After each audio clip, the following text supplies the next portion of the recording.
let's go.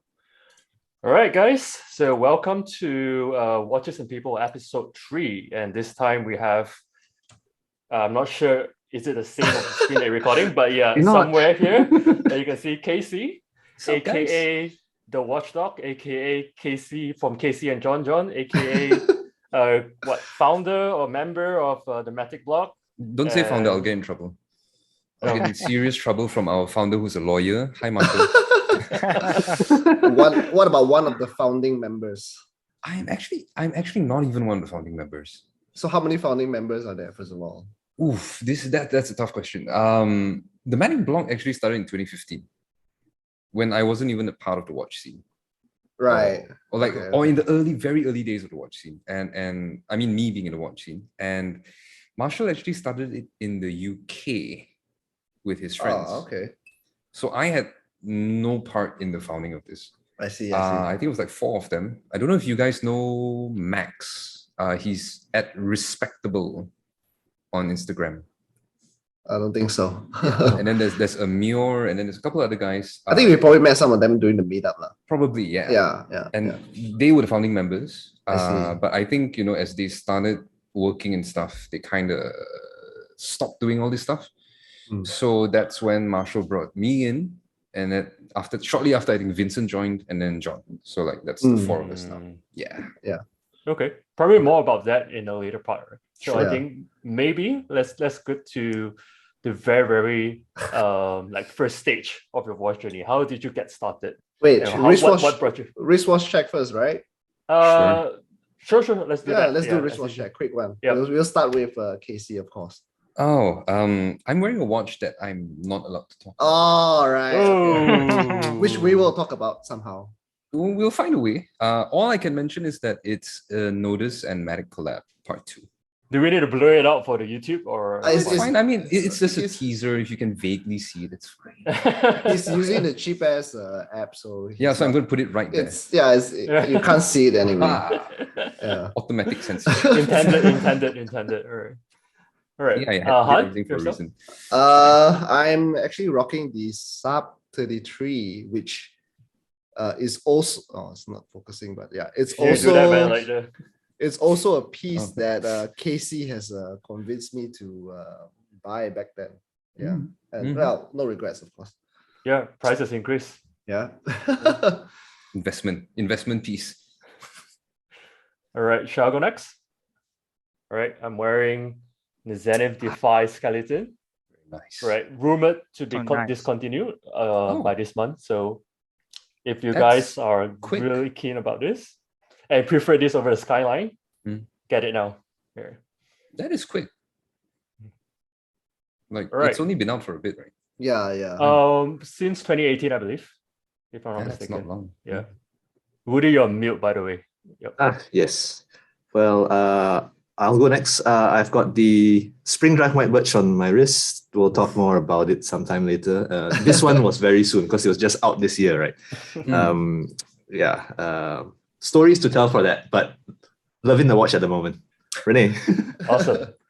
Long story, Woody. So I'm wearing my 39mm Explorer. So I started wearing it again since Woody was talking about all this low center of gravity, and I got curious about all the fit of my watches, And apparently this is the lowest center of gravity of all my watches, so I just decided to wear it here. Yeah, more on that on another chat. I'm very puzzled right now. It's okay, you'll get it later. A lot of thoughts running through my head. Right, by the way, for the audience, we are filming a double episode today. So we have another My Watches series where we talk about all these things that we mentioned right now. So but in this specific episode, it's going to be all about Casey. Oh boy. I'm going to do my best to sabotage you guys since you guys are a rival podcast. So I'm going to give really bad answers. All right. Yeah. So when Casey mentioned that, so all the details for Casey's podcast and everything will not be shown here as well. No. There will be no link in the description. There's no space for the link to be shown. So that's not how we roll. We Malaysians are competitive in this sense. Right, over to you. Yep. Casey. Yeah, maybe let's start with how you started the journey into watches and Right. yeah, and what started it basically, right? Yeah. How far back do you want to go? Because if you want to go way back, it's gonna be I started wearing Casios when I was a kid. Yeah. Those cheap little square Casios with the very thin resin strap, that kind of basic. The F91W? Not that one exactly, because I remember it had orange buttons, but that's all I remember. Okay. Yeah, I have no idea what the model or reference number is. All I remember is it had orange buttons in the four corners. And what year was that? 95, 96? Like, I see. Yeah, like tiny so as like kid. 5 or 6. Yeah. So that's where it's like started lah. Yep. In some way. That's when I just enjoyed having something on the wrist, because my dad would wear watches as well. He had this very funky Swatch automatic that was like semi-skeletonized for the year of the horse in 1990 when I was born or something like that. So that was a very funky looking watch, and he wore it. So I also want to watch. So I got a Casio. A couple of years later, I got a G-Shock, which was mind fucking blowing at my age. I was back then. Shit, right? Of course, it didn't fucking fit me at all. Wait, when you say mind blowing, it's like, like the stopwatch, the timer. No, like, holy shit, G-Shock. Oh, it's just G-Shock, like. Yeah. Okay. I didn't get to choose it. It was a birthday present. It did not fit my wrist at all. As all the G-Shocks don't, yeah. Obviously. I mean, they wouldn't even fit now, much less when I was 9 or 10. I wore that for years until it literally fell apart. Like the strap fell apart, the case fell apart, and then like we chucked it. And then I wore a Alba. Wait, so the G-Shock's gone? Like it's not like in a vault somewhere? Nope, it's gone. It's dead. I regret that. I feel like, being the G-Shock, it probably would still be working now. Exactly. If I could find a replacement case and stuff. Yeah, you just need to throw it on like a NATO or something like that. Like a NATO adapter and that kind of stuff. Exactly, yeah. But unfortunately, no, I was young, dumb, threw it away. Then I got a Seiko Elba chronograph. Seiko Elba? Well, Elba. Technically, Elba is like sub-brand of Seiko, I think.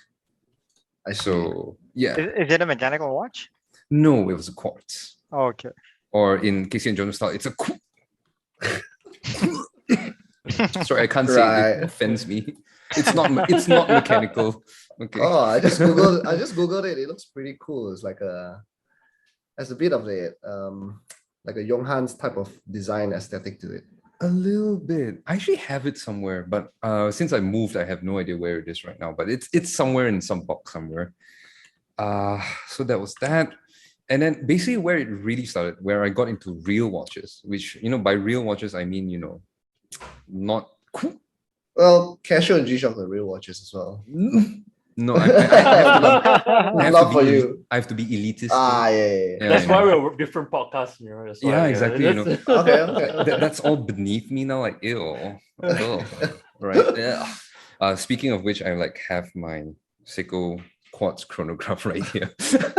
So I don't know what the hell I'm talking about. But anyway, I was in med school. So this is where it really started for me. I was in med school. I was wearing some other quartz watch. I can't remember what it was. It was some tonneau case, gold-plated quartz thing that I think my dad got as a gift and he gave it to me. I was wearing it to work, and then one day it broke. Like it stopped functioning. Changing the battery didn't work either. And I needed a watch for work the next day. So I went digging around the whole house and I found this old ass Omega from, I think later on I found the serial number was like 1954 or something like that. It's really old. It's like super old Omega Seamaster. And I was like, oh, Dad, what's this watch? Like, why do you just have this in the cupboard? Oh, no, it's just some broken piece of junk. So I was like, oh, okay. So I took it and then I shook it a little bit and it started ticking. And I was just like, holy shit, this, I didn't know how old it was at the time, but even just looking at it, I was like, this is an old ass watch. Yeah. Right? Yeah. I'm wearing a watch that's maybe 2 or 3 years brand new and it fucking broke. And this old watch that's been sitting in a drawer for God knows how long is perfectly fine. So I was like, was your dad a watch dude? Cool. He kind of is. He's aware of a lot of watch brands, but he never really went and bought them. Being very Asian. Well, but he had in some ways. But he had a vintage Seamaster, which says something, right? Yeah, right. So he got that. But when it broke, he didn't bother servicing it or anything. So that again says something as well, right? But anyway, it kind of worked. So I was like, oh, this is cool. Like, how does this still work? And then I found out it's a mechanical watch. And I was like, oh, what's a mechanical watch? And then from there, it just blossomed into a whole love for mechanical watches and watches in general. So when you say that, you mean like you mean like there was more of your own research, or your dad kind of explained it to you and then you went? My own research. Oh, okay. My dad was just like, oh, this is automatic. Then I was like, oh, what does that mean? It means when you walk, it winds up. I was like, what do you mean it winds up? It got power. What do you mean got power? It works lah. Oh, okay. There's a thingamajig. There's a thingamajig in there that makes it. Yeah. So it's actually a bumper automatic, like caliber 357 or something like that from way back when. Not the most efficient form of automatic winding, as I think Woody is agreeing in the background. But I actually got it serviced and it works perfectly fine till now. So pretty cool to have a bumper automatic that still works. Very rare nowadays. Yeah. I was surprised as well, but it was a fucking pain in the ass. By the way, I'm cursing a lot. Is that fine? Yeah, that's good, man. Curse away. Curse away, dude. But yeah, it was a real pain in the ass to get it working. But when it finally did get working, I was just very happy with it. So no regrets. Even though some people may say it's very well patina, I would say it's just water damage. The dial's all speckled and brown. But well, yeah.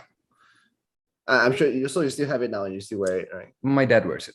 Oh, okay. Yeah, I got it fixed and I gave it back to him. Oh, okay. Yeah. What a nice guy. I know, right? Good son. In hopes of getting it later, right? Not on the record, man. Come on. All right. So with all this experience, like going from quartz, going to your first realization of a mechanical watch and so on, what does watches mean to you right now? Like when first thing come to your mind when you think about watches? Oof, that's tough. Okay. That's a real question. Ooh, God, I was not expecting that. You didn't know you were a real podcast, right? Yeah, I know, right? I was expecting just come here and talk shit, which is what I normally do. Okay, first let me give the asshole answer, which is watches is for the flex, bro. Okay, having gotten that out of the way. I think watches are. It's very difficult to answer this question without sounding like a total douche. Which is because the answers coming to my head are it's an expression of your personality. It's a way to show your individuality. It's a way of wearing a mechanical piece of art on the wrist, etc., which is all kind of things I believe in a sense. Like I do think that these things are true without necessarily trying to be a douche about it. But at the same time, I would say that first of all, I wear my watches to work. So for those of you guys who don't know, I work as a doctor. So I do CPR on a fairly regular basis because I work in emergency. So dive bezels actually come real handy because you give adrenaline in CPR every 5 minutes, right? So first of all, it's a tool. That's what it is to me. Like it's a tool that helps me tell time with precision. And that actually matters to me. Like in 5 minute intervals. It helps me save lives. I save the lives. Oh yeah, sorry. But oh my God, I'm just gonna come off like an utter douche for this entire hour. But anyway, first and foremost is a tool that I use in my daily life. And it secondly is just something that I enjoy. Honestly, from quartz watches like this Seiko chronograph that I have, which we can discuss later, but it's like the first quartz analog chronograph ever. To something like this, a Seiko Starlight, which I also wear regularly. I don't know if that's viewable. Yeah, it is. The Starlight. Yeah, the cocktail time. And stuff like this that I can't show. To me, the price point doesn't really matter. They all have individual values or qualities that make them special. And most important of all, even though I'm rambling for a bit now, is the fact that I tend to attach memories to these watches. Like this is the watch I wore when I proposed to my now wife. This is the watch I wore when I first became a fully qualified doctor. This is the watch I wore when I left government service for private, etc., etc. You know, so it's an amalgamation. Yeah. So many things, you know, really. Yeah. Right. Well, with that being said, right, I mean, like you mentioned that you also use your watches, like True Watch and so on, which I believe most don't at this age. All right. Probably true. Probably true. Would you say a quartz watch or a digital watch would be better use case for work? Honestly, for my use case at least, I would say no. Now, first of all, because quartz precision is in terms of like, you know, per seconds per day kind of thing. I mean, it's more accurate than a mechanical watch in terms of seconds per day, which is not critical in something that's just going to last half an hour, 1 hour. Like you don't need that level of precision. And the second more important thing is when the main example is CPR, because that's the most urgent life-saving thing that I do. And when you start CPR, you start now, right? And the easiest way to start timing it now is if you have a bezel, you just turn it and you're done. With the quartz watch, I would have to go, hey, where's the stopwatch function? Oh, okay, now I press start. Mode, and then, yeah, right? And then you hit start. And like, if there's a relative nearby, he's just gonna be watching you like, this fella playing with his fucking phone. You know? And also the second thing is, like I mentioned, with my go-to tool watch for work is my Tudor Pelagos. That has very clear 5-minute markers, very clear minutes hand. Like I mentioned, every 5 minutes you give adrenaline. Stopwatch is not going to give you that every 5-minute interval thing, not as clearly as a Pelagos at least, because it's not necessarily you're going to give it at 5, 10, etc. It's more, it could be 8 and then 13, etc. Dive bezel actually is more useful in that use case. So I would actually, I'm not saying that quartz watches are worse. I'm saying that if there was a quartz dive watch with that bezel, like my Citizen Eco Drive. Yeah, that I have one as well. That is perfectly functional for me as well. But a quartz digital chronograph, I would not be my first choice, at least. Yeah, that's fair. Very interesting. Very interesting. Yeah. I think most of us use our tool watch for like stupid things like timing a movie or something like that. At least that's what I do. I mean, I think it's silly, but you know, at least I just like to do it. I think we've talked about this before, but like when we first got our Speedmasters, we were like timing everything. Yeah, my poop, my pee, even my pee. piss. Yeah. Hey, well, how much I pee today? Wow, 60 seconds, man. Yeah, man. 60.5. TMI. Yeah, sure. Oh, we haven't even gone into TMI territory yet. Yeah. Okay. I mean, food, toast, right? Yeah. Instant noodles. Yeah. No, but really, we find reasons to enjoy the things we want to enjoy, which is not bad. It's a good thing. Yeah. I mean, we spend that much money, we better find a reason to use them, right? Yeah, man. Right. So, all this being said, what like I think I would assume the next phase into your watch journey is to, I mean, like your luxury purchases, right? Quote unquote, like your Swiss watches and so on. Sure. So what is your first Swiss watch, and what makes you decide to get that as your first piece? Should we start with like a state of the collection and then go into that? State of the collection, bro. I mean, like if you have like 5,000 pieces, then okay, let's highlight like your top 5 state of the collection right now. Top 5. And then we go into like what you want to achieve next, right? Yeah. Okay. So let's go with the top 5 state of the collection today. Right. So Omega Speedmaster, professional. That's like one of your first, right? That is the first, actually. Oh. Yeah. And you will highlight that as the top 5. Yep, 100%. Like I've mentioned it before, like, you know, if there was one watch that I had to keep, if I was in financial desperation and I had to sell everything, I would still keep the Speedmaster.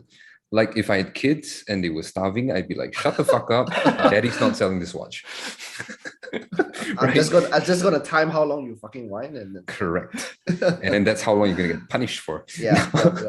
So yeah, Speedmaster is the first one. I also have the Tudor Pelagos, which I got when I left government for private. So that's a watch that I use very frequently for work, and I enjoy it a lot. I enjoy how it wears. I enjoy the way it looks. Then I've got a JLC Master Control Sector Dial. Yep. That my mom actually bought for me. Oh. So that was very nice. So obviously, again, another watch that I wouldn't sell. You know, the list keeps growing. You know, like the reasons for my kids to starve keeps growing.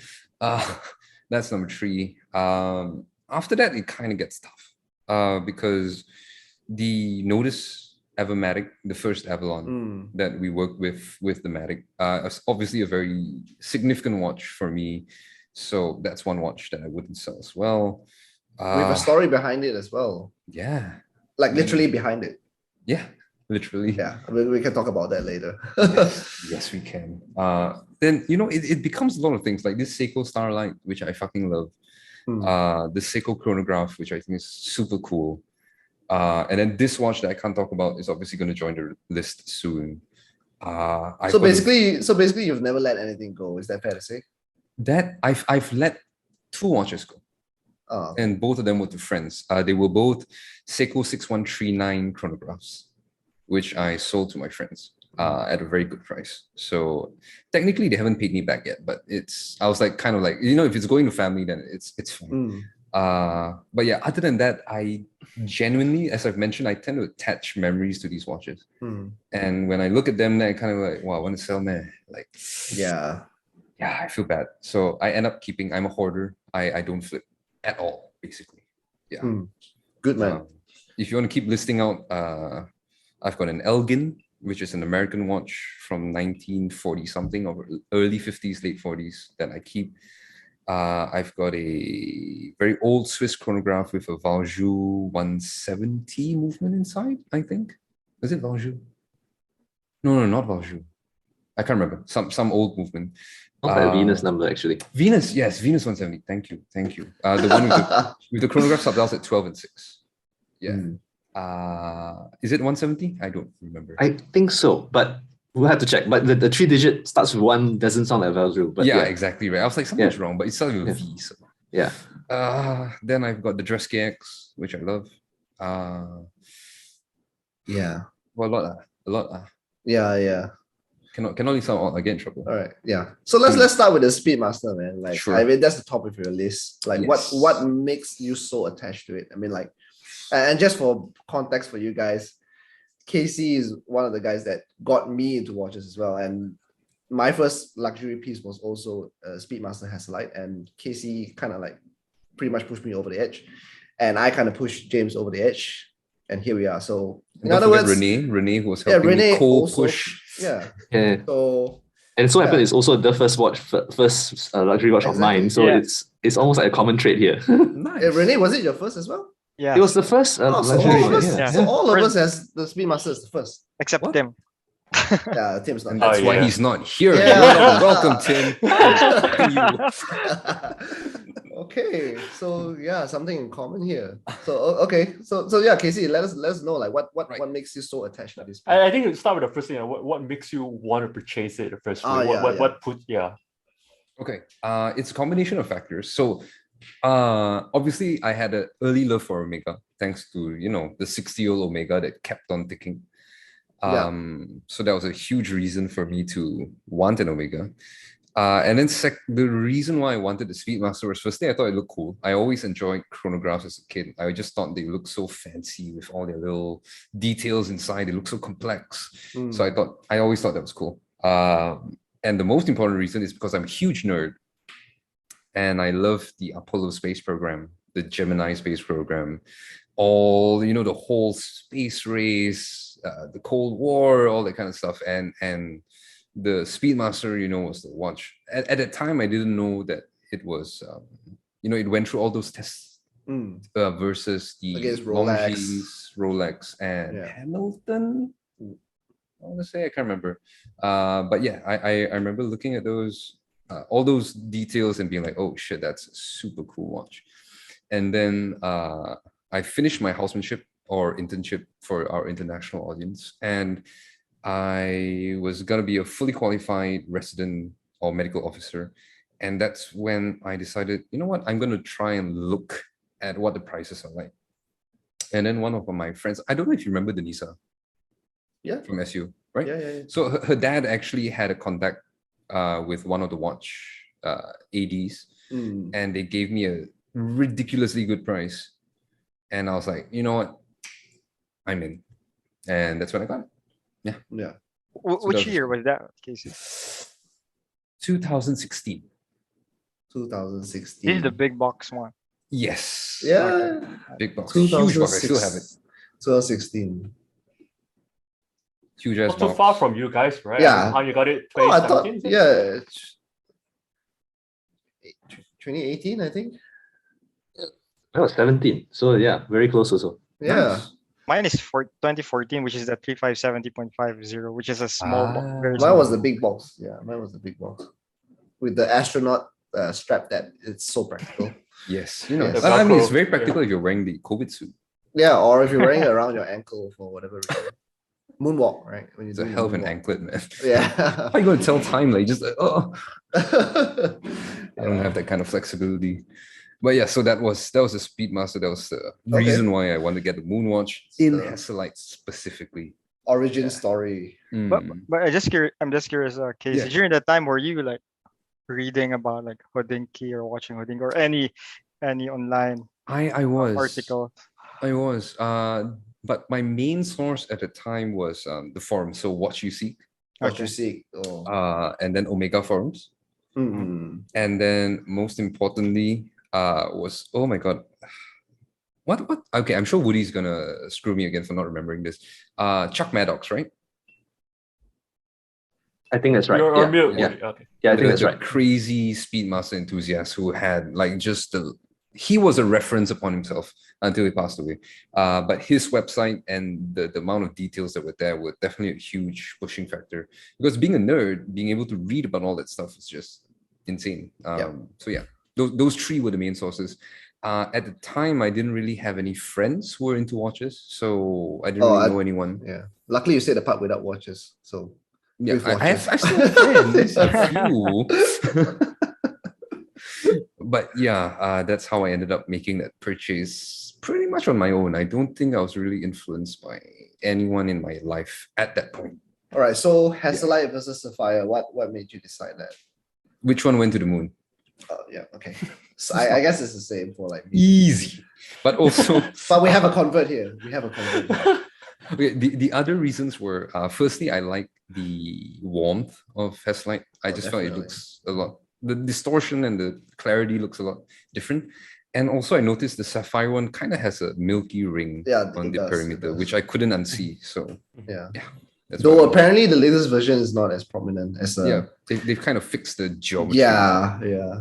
So Woody, I'm not sure if you know, but Woody has migrated from the Hasselite to Sapphire. Yeah, I actually did the worst thing watch collectors do. I sold the very first luxury watch that I own, the one that you tell your kids that I will never sell this, right? I sold it and I got the latest Sapphire sandwich. A complete heresy. Traitor. This case is like, I'm not coming back here anymore. It's like, fuck this place. It's like, Yeah, dude, what the fuck? You keep people like this in your company? Recurring Yes. guest, recurring, about to be ejected, you Yeah, know? Recurring until now.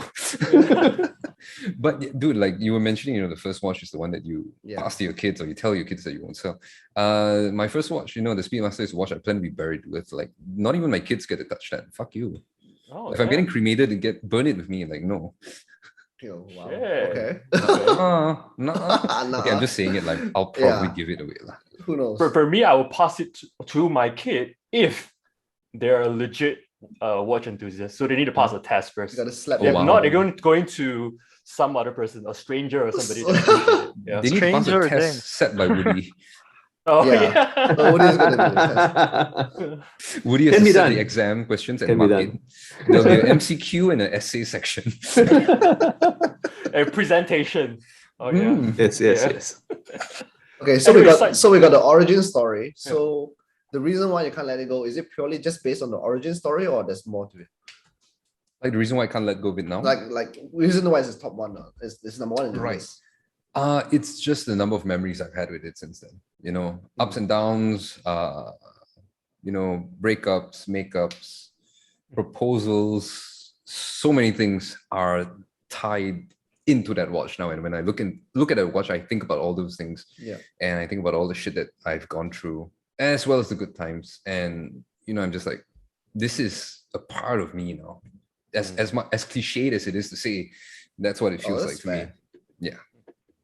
Okay. So that's why. Can we side topic? If you like the story of Apollo and everything, go check out the series First Man. I'm not sure if you've seen it. I'm right there, bro. Oh, So good. Can't wait for next season, man. Wait, season? Wasn't that a movie? No. First Man? It's a series about an alternate universe where Russian is the first that actually gone to the moon. Yep. Wait, wasn't that Ryan Gosling in First Man? Oh, wait, is it first for all mankind? Sorry, For all mankind. Oh Yes, man, all guys, mankind, I was come thinking on. there's Well, something you know wrong. what I'm saying. Yeah, I did. First Man was Ryan Gosling. Yeah, First Man, right? Yeah. For That all was a movie. mankind, yeah. That was a movie. That was a movie. Yeah. Yep. Okay, so this For one all mankind. Yeah, Yeah. okay. That was I actually got Apple TV just to watch that. And then when like the latest season ended, I just like cancel it. I'll wait until it starts again and then I'll resubscribe. Yeah. Dude, are you even Just- Malaysian? Just pirate that shit. No, bro. You know, this is going out, right? You mean go and visit unethical sailors? That's the way to say it, man. If you want, this is stuff I learned from Marshall, by the way. Shout out Marshall. Hi. A lot of shout outs. All right. Okay. So that being said, Hmm? how would you? What sort of collector would you label yourself as? There's like a anything goes. Hoarder. No 100%. specific genre or anything. Yeah. No, man. I mean, if you really look at the like the watches that I've mentioned so far, right? So you've got the Speedmaster, you've got the JLC, you've got the Pelagos. So that's a dive, a chrono, and a dress. Then I've got the Seiko Starlight. Then I've got this Seiko Quartz chronograph. Then I've got that ancient Elgin. Then I've got some weird ass old Swiss chronograph. And then I've got the Dress KX. And then I've got a Swatch System 51. It's kind of honestly whatever tickles my fancy. Like I look at it and I think, oh, that dial looks super cool. I'm gonna get it. Or like, oh, that movement in the System 51, that's super cool. I like it. Yeah. It's kind of just like that. So how did you convince your mom to get you a JLC that you wanted? Because I wanted to learn that part. Oh man, Be a doctor. Be a doctor. And stop being a disappointment to your family. Oh shit. Ouch. I shouldn't have asked that. That was kind of like a graduation present, kind of, but Alright, delayed, fair. much delayed, right? Fair. Because they didn't know what to get for me as a graduation present. And then I bought myself the Speedmaster, and then they're like, "Oh, you like watches? Is it? Why you never tell?" I was like, "The fuck!" Like I've been talking about watches with you guys for like months now. Yeah. Oh, but I didn't know you like it that much. I was like, "Oh, okay." And then the GLC came out in 2017, I want to say. Which is now discontinued. Yeah, it was a limited. I think it was a 1-year production. I think. Oh. And I honestly kind of fell in love with it, and then a couple of months later, happened. Yeah. Perfect. So not much convincing. I can't go to med school, I guess, is the lesson. I see. But that's another one that's never leaving your collection as well, right? Yeah. Your mom got it for you. Yeah. Pretty much.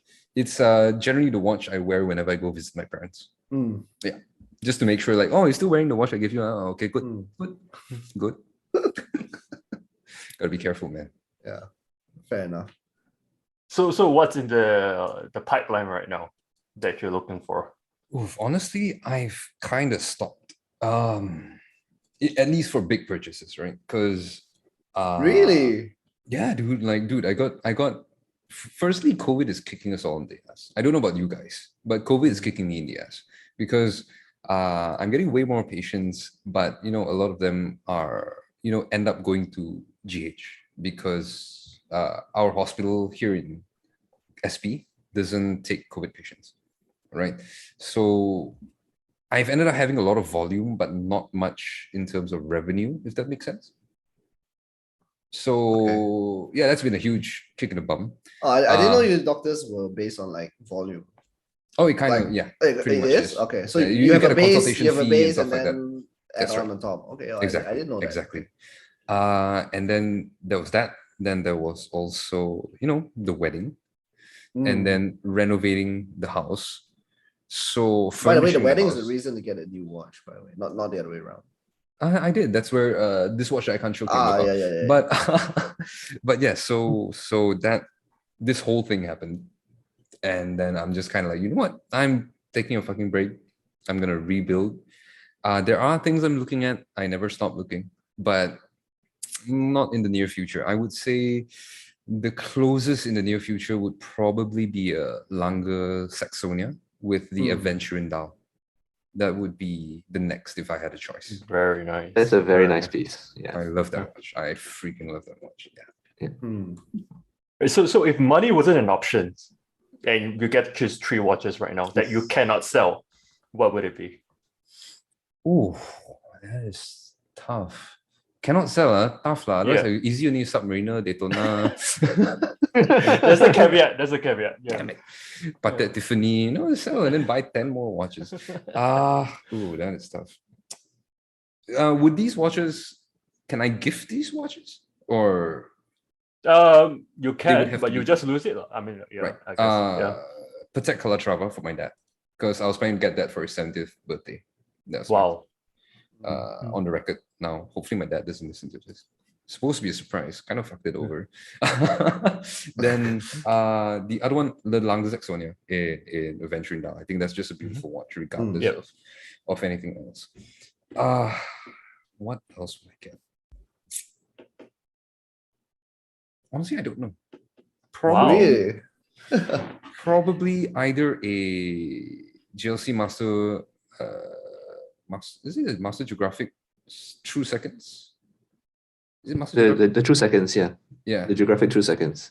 Yep. Yeah. And then either that or a Reverso, like the Reverso dual face with the white and blue dials. I think. Okay. Could be one of those. Yeah. Wow. Okay. Yeah. I don't play Lange One, the Tech Nautilus, AP Royal. That's not really my speed.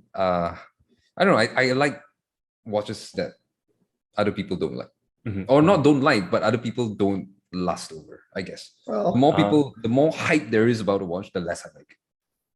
Woody would happily agree. I'll buy you a drink just on that basis. I had a feeling when you guys said he's a contrarian that we would probably be on the same page here. Yeah.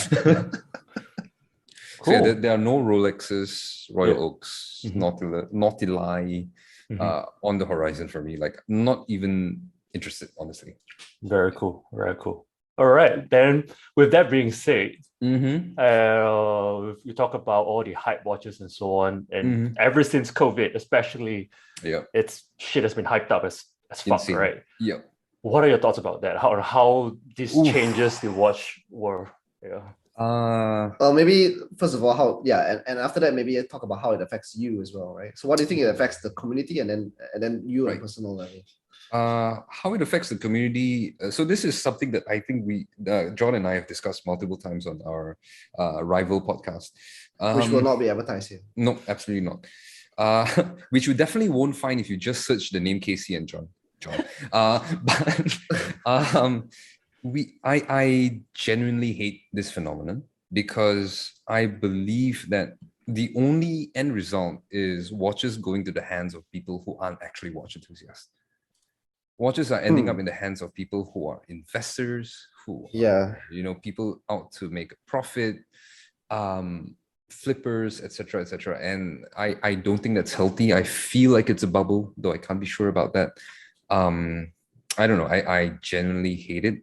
And from the things that I'm hearing in the industry, it's spreading. So of course it started with the Royal Oaks, the Nautiluses, and the Rolexes, right? But apparently it's starting to spread to Omega. It's starting to spread to all these JLC, like these relatively high-end brands are all kind of falling into this same cycle, I think is the word. I was at Lange recently and they verified it as well. It's the same thing that's happening to them. I think James has verified that Vacheron is going through that too. I think even L'Oreal's Gerard Perregaux are starting to lose their discounts. Yeah, the pseudo Royal Oak. Yeah. Yep. You know, the now universal sports watch with integrated bracelet. Yeah, I am not a fan of this trend at all. And as for how it affects me, as I mentioned, fortunately, you know, I'm like Woody. So the more people hype up the watch, the less I care about it. So it doesn't affect me in that sense. Like there are no pieces that I want that are being priced out or being sold out before I can get them. It's more like it's making my blood pressure very high because I get very stressed about this. I just look at it and I'm like, what the fuck? Like Rolex, like the Patek Philippe Nautilus in Tiffany blue came out, right? And it sold for an insane price. And then suddenly everyone's like, hey, Tiffany blue, damn cool. And then like next thing you know, like Rolex Oyster Petrol in Tiffany blue is also selling for a crazy price. And I'm just like, you know what? Fuck y'all motherfuckers. Y'all are fucking stupid.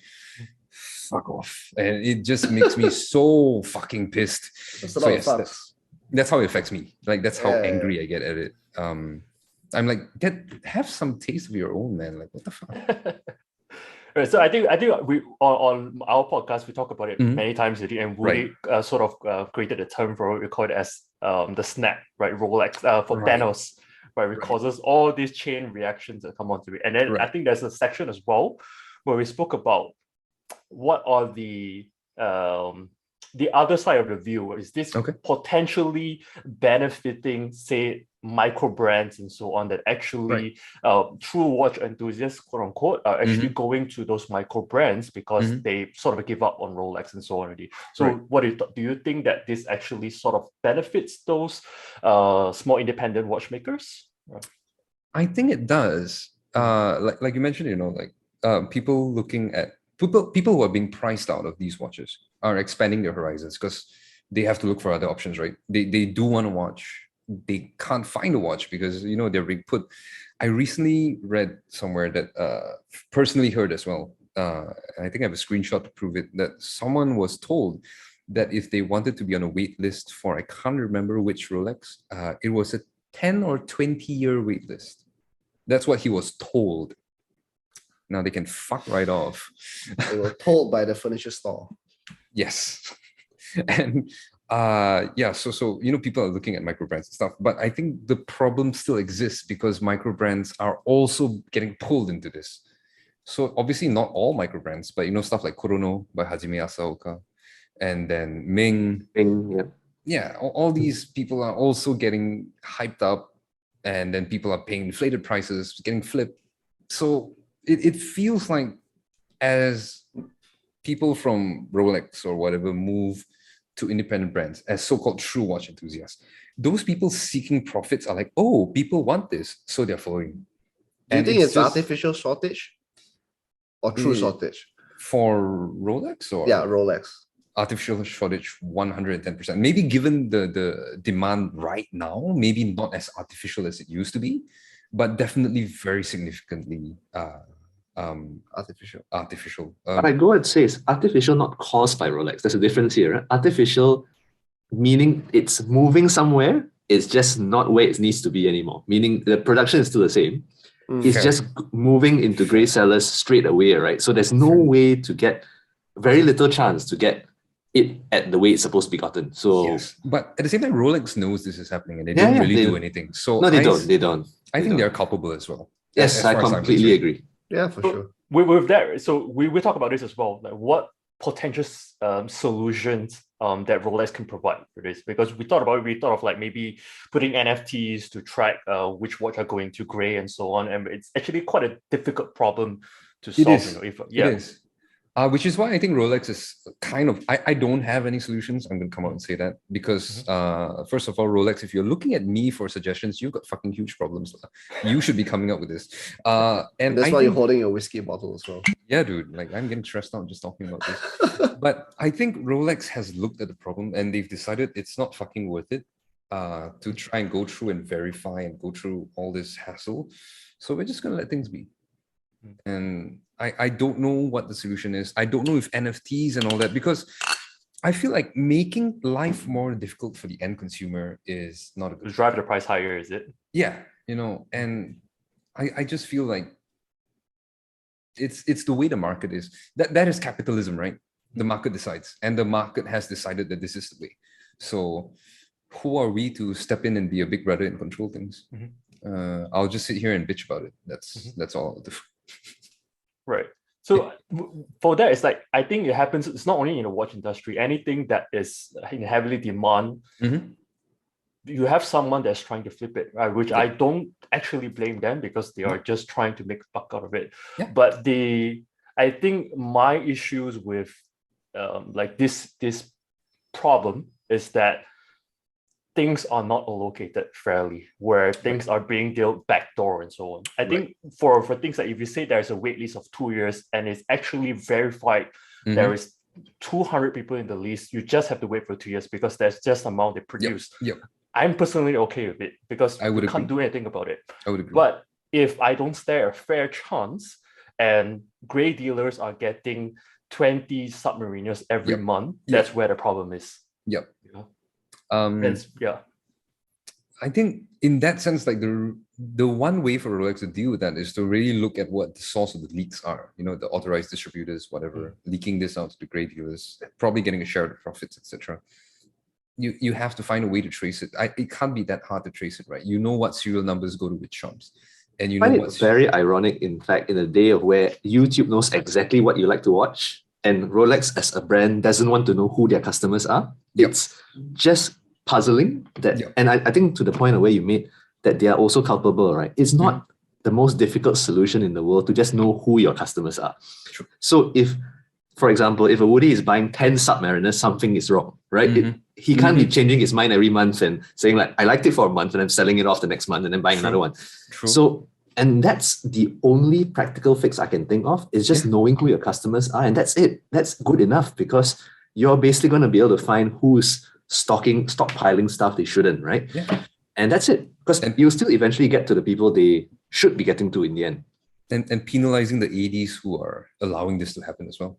If you ask me, the solution is cancel the AD, sell it online, do it your own. I think people Direct are to moving consumer. to boutiques anyways, right? True. Why do you need an definitely AD for, right? I mean, I think the AD is just a middleman. And you're giving profits to AD for Furniture store at the moment. not doing anything. They are literally handing over stocks to the next person that wants it. They don't. There's no effort for them to do anything. True. Right. That is true. So, especially for a product like Rolex that sells itself pretty much. You don't have to push Rolex. Rolex pushes itself. That is the reality of it, I think. But yeah, that's a good point. You know, like just for example, you can give a chance to the ADs first, but if you guys continue to fuck up, then fuck off. Like we'll just make our own. We'll just sell direct to consumer. People, you know, affordable luxury, cutting out the middleman. That will never happen, right? Nah, but I don't think it will. There's still money being involved there. And the end of the day, it's just like, you know, as long as people want shit, people will find ways to make money out of that shit. And there's just no two ways about that. Even if Rolex sold direct to consumer, people would find a way to flip anyway. Yeah, you won't eliminate the problem. You'd reduce it. You would reduce, and you would reduce like having all that problem being concentrated into one point, which is the ADs letting it leak to gray dealers. So All right. So maybe we'll wrap this up with maybe one last question. Sure. What do you hope for like the watch industry to create or change or so on? Right. What do you hope to come up next in the next 1 or 2 years? Like what do I hope to see from the industry in the future? It's I don't know. I genuinely, the more I think, the more I've thought about this, right? Because we did a podcast at the start of the year where we were trying to do predictions for what we'll see in the year. By the way, we've already nailed one, which was Omega's going to make a green Speedmaster. So that was fucking spot on. But we were also trying to come up with, what do we want to see? Like in an ideal future, what do we want to see? And unfortunately, it's very hard. I would generally want to see less cynicism and profiteering, but that's not gonna happen. You know, that's just wishing for something that's not gonna happen, because it's reached a point where I'm tired of being angry all the time. And being angry for the weirdest reasons. So being angry for like people paying $200,000 for an Oyster Perpetual in Tiffany blue. Like being pissed off for that, like why am I being pissed off at this? Like if that it makes that guy happy, then let it be. But at the same time, at a very deep level, it pisses me off. And then also seeing the whole, which I think we're going to discuss it on the next podcast, but the way Omega has released a bunch of watches that very closely mirror Rolexes, right? But it feels like every new release of every watch is always being compared to someone else's. If you make something that is relatively safe, relatively normal, there's always someone else who's done something similar to that. So it's always going to be compared to that. But if you make something totally wacky, then everyone's like, what the hell are you doing, man? Like that's terrible. Why?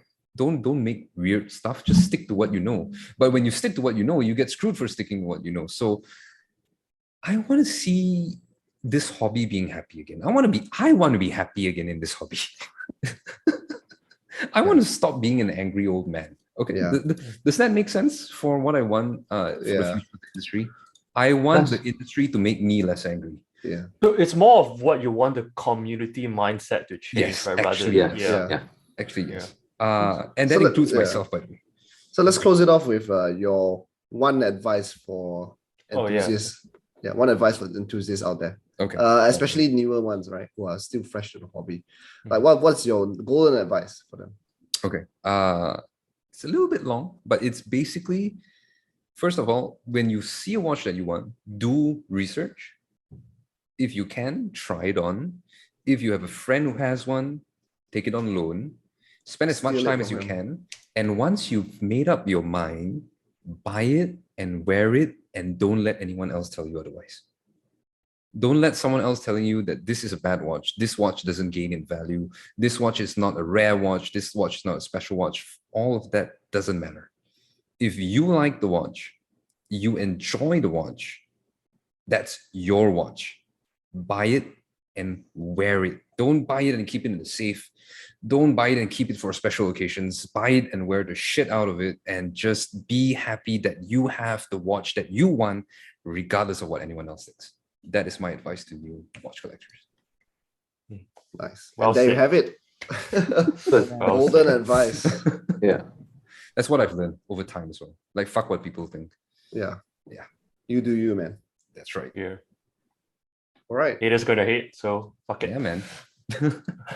All right. So I think that closes off for today's episode. In terms of getting to know Casey. And out of good faith, we will put the link and everything right here. Put it like put it right here. Just the link will probably link it to our podcast or whatever, right? But thanks so much, guys, for having me. Seriously. No worries, man. It's a pleasure. Long time coming. Yep. Yeah. All right. And for those listening out there, take care, stay safe. And just mention as well, we are having a double episode today. So stay tuned for the next one. All right. See you guys in a bit. All right. See you guys.